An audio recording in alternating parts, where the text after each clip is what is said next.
ವಿದ್ಯಾರ್ಥಿಗಳ ಮೇಲೆ ಏಕಾಏಕಿ ಡೆಲ್ಲಿ ಪೊಲೀಸರು ನಡೆದಿರ್ತಕ್ಕಂಥ ಒಂದು ಕ್ರೌರ್ಯ ಏನಿದೆ, ಇದೊಂದು ಪ್ರಜಾಪ್ರಭುತ್ವದ ಕಗ್ಗೊಲೆಯಾಗಿದೆ.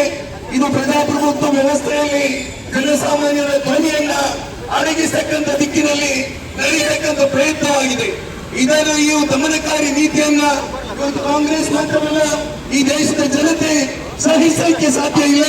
ಈ 18, 20, 25 ವರ್ಷ ಪ್ರಾಯದ ಒಳಗಿನ ಈ ವಿದ್ಯಾರ್ಥಿಗಳನ್ನ ಈ ರೀತಿಯಲ್ಲಿ ತರಿಸ್ತಕ್ಕಂಥದ್ದು ಅದರಲ್ಲೂ ಕೂಡ ವಿಶೇಷವಾಗಿ ಹಲವಾರು ವಿದ್ಯಾರ್ಥಿನಿಯರಿಗೂ ಕೂಡ ಅವರಿಗೆ ವಿಕೃತವಾಗಿರ್ತಕ್ಕಂಥ ರೀತಿಯಲ್ಲಿ ಅವರಿಗೆ ಹೊಡೆದಿರ್ತಕ್ಕಂಥ ರೀತಿಯೂ ಕೂಡ ಖಂಡನೆಗೆ ಅರ್ಹವಾಗಿದೆ.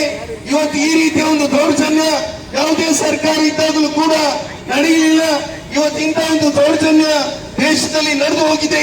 ಈ ಕೃತ್ಯಕ್ಕೆ ಈ ದೇಶದ ಪ್ರಧಾನಮಂತ್ರಿಗಳು ಆ ವಿದ್ಯಾರ್ಥಿಗಳ ಮೇಲೆ ಕ್ಷಮಾಪಣೆಯನ್ನು ಕೋರಬೇಕು ಮಾತ್ರ ಅಲ್ಲ,